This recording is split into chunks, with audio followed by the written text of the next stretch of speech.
Oi, pessoal. Hoje a gente vai falar um pouquinho sobre técnicas para armazenagem, para aumentar a eficiência do estoque. Algumas dessas técnicas são bastante conhecidas no mercado.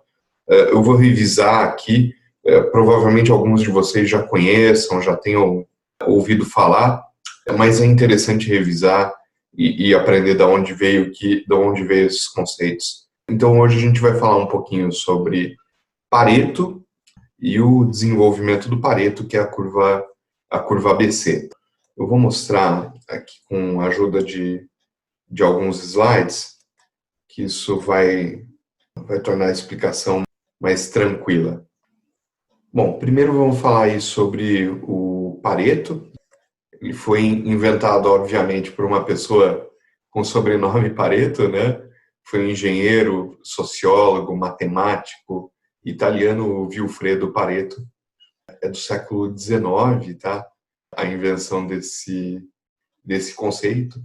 Então, em 1897, ele fez um estudo, na época com censo, né, sobre a distribuição de renda na cidade dele, lá na Itália. E ele percebeu que os 20% mais ricos daquela população tinham 80% da riqueza total, e os 80% restantes da população tinham somente 20% da riqueza. A conclusão que o Pareto chegou ali para a distribuição da riqueza que ele encontrou na sociedade italiana, aos poucos foi sendo percebida em uma série de outros estudos. Então, uma empresa acabava chegando à conclusão que 20% dos clientes dela geravam aproximadamente 80% do lucro. Um almoxarife chegava à conclusão que cerca de 20% dos itens que estavam estocados, dos SKUs, né, no almoxarifado, representavam 80% do custo do inventário, e etc. Então, foi se repetindo muitas vezes essa observação da regra, da lei de Pareto, em outras situações. A gente chama essa regrinha aí do Pareto de regra do 80-20. 20% dos produtos ou 20% dos clientes geram 80% do resultado. Com o tempo, os administradores e as empresas perceberam que eles não podiam dar a mesma quantidade de esforço para todos os clientes. Ou quem administra um almoxarifado não pode dar a mesma quantidade, expender a mesma quantidade de esforço com todos os itens daquele almoxarifado. Aí, com isso, surgiu, principalmente para a parte de inventário, né, de estoque das empresas, a classificação, ou que a gente chama de curva ABC. Basicamente, a curva ABC divide os itens de estoque de uma empresa ou os itens que vão ser comprados em três classes. Os itens classe A são aqueles considerados muito importantes, os classe B têm média importância e os classe C são pouco importantes. Os itens classe A, apesar de eles representarem só 20% dos SKUs, eles representam normalmente uns 70% dos hits, ou 70% das vendas, 70% do movimento de um armazém. Então, esses são os itens que a gente chama aí de curva A. Aí, pelo gráfico dá para perceber bem o que é essa curva A, né? Para vocês perceberem.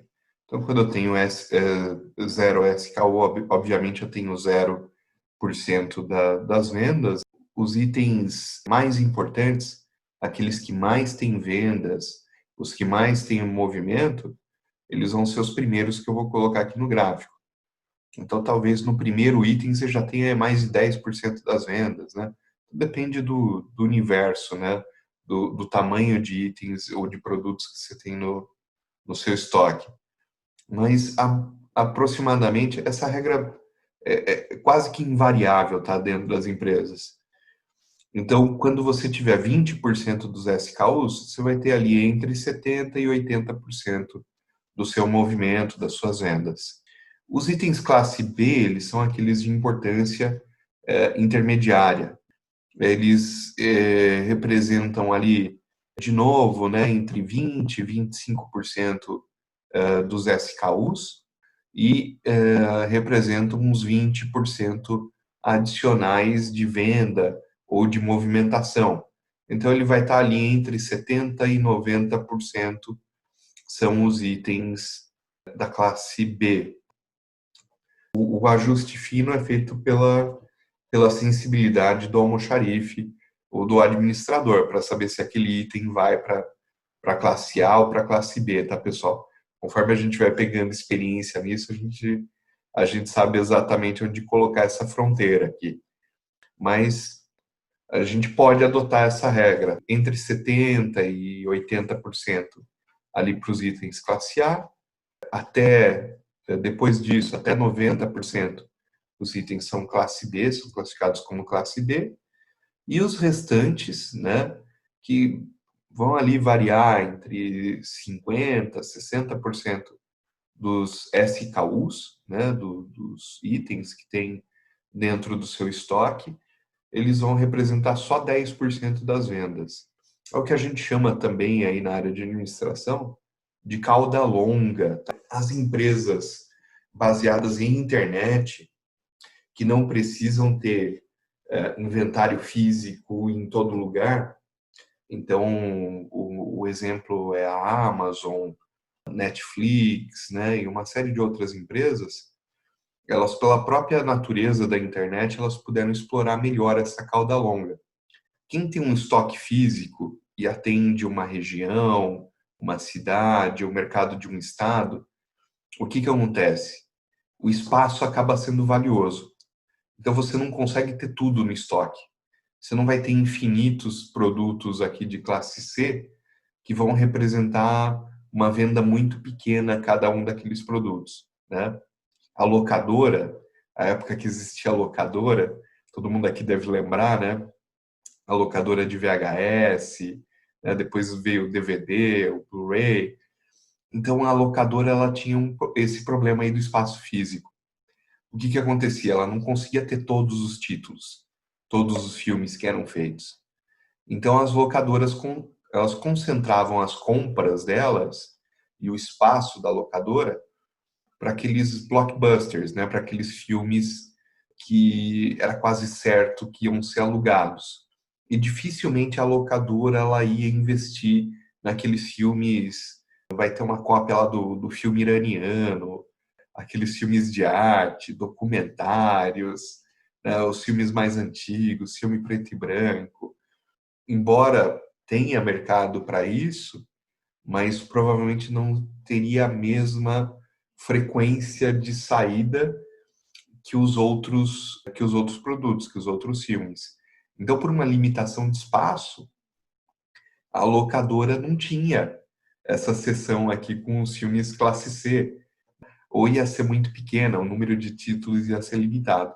Ela ia focar o espaço, principalmente o espaço nobre da locadora, ia ficar com os blockbusters, com os itens classe A. As empresas são baseadas em internet, então a Netflix não tem esse problema de limitação de espaço. A Amazon, ela pode ter um armazém para servir o país inteiro. Então também a questão de limitação de espaço não é tão significativa para eles. Então eles conseguem ter uma enormidade de títulos em catálogo e eles exploram as vendas dessa cauda longa. Aqui não tem ninguém que compete com eles. Então é bem interessante isso, tá? É uma quantidade muito grande de itens com uma venda pequena, cada um deles, mas que é o diferencial, inicialmente foi o diferencial dessas empresas baseadas na internet, né?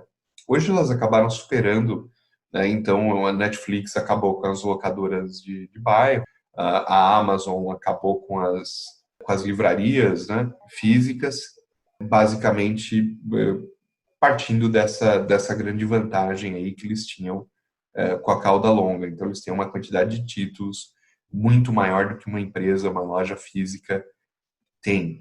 Mas na loja física, os administradores precisam fazer essa classificação e priorizar os produtos de acordo com a classe deles. A curva ABC, ela serve como informação para auxiliar a tomada de decisão de quem gerencia o estoque da empresa. Qual a decisão que ela pode influenciar? Por exemplo, o layout da empresa. Vamos imaginar uma loja, um armazém, né, um distribuidor.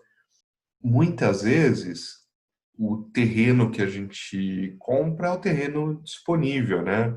É aquele terreno que a empresa tem a disponibilidade financeira para adquirir ou para alugar, né?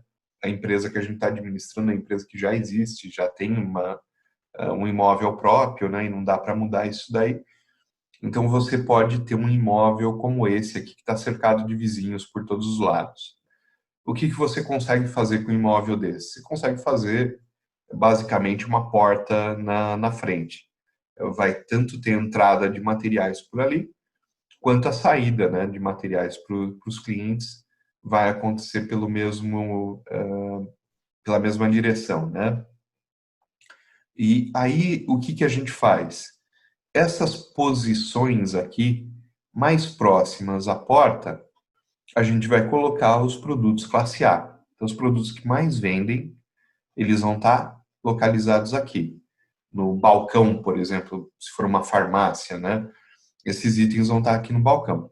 Então, a pessoa chegou no balcão, falou com o farmacêutico puxa aquele produto classe A, né? Sei lá, aspirina, né? Os itens mais vendidos lá da farmácia vão estar ali facilmente localizados, próximo do vendedor, para o vendedor poder entregar para o cliente e já conseguir atender outro cliente.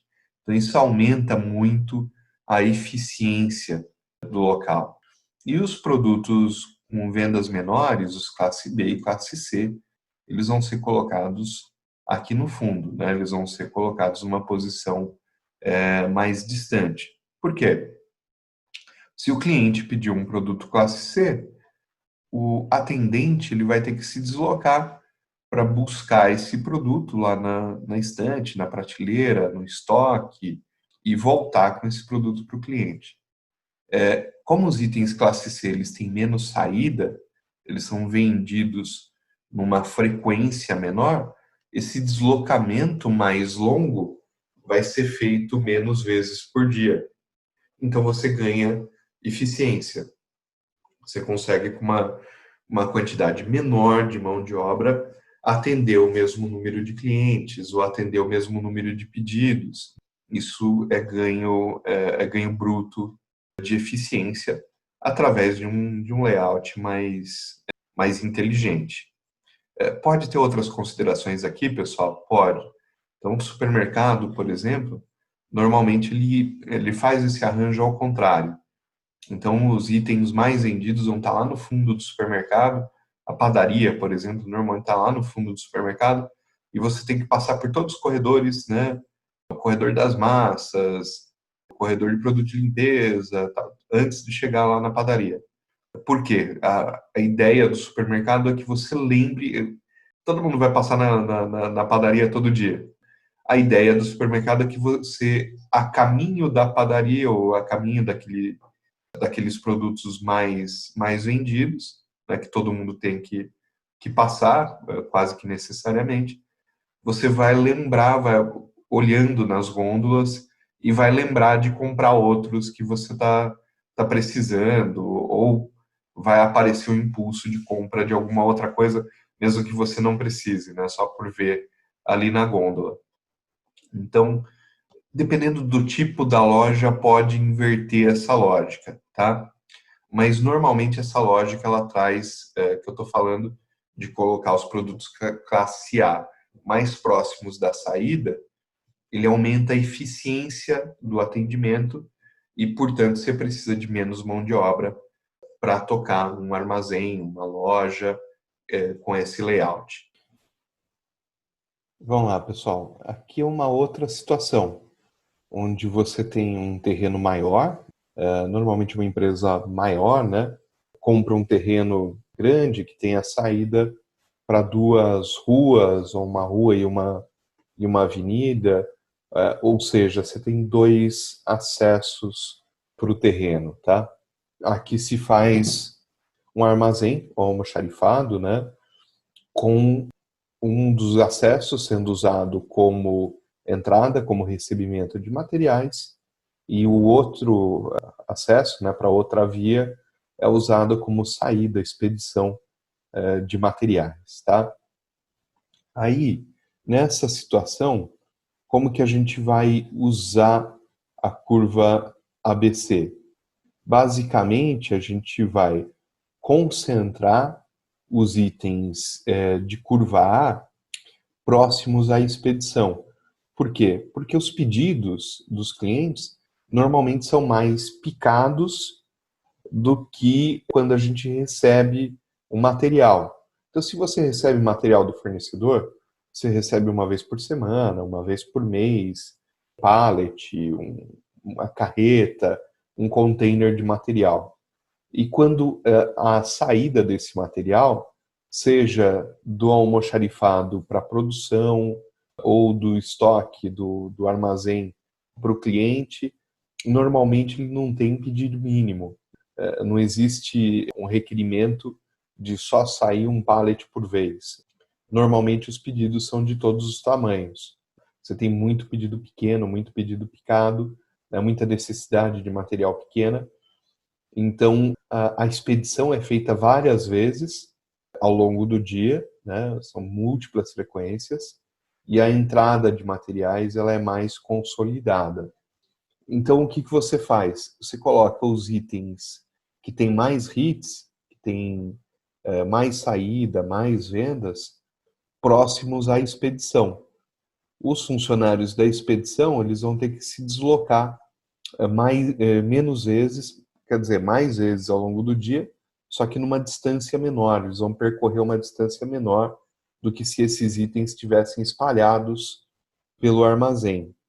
Lá o pessoal do recebimento, quando chega o material, mas o material chega consolidado, né?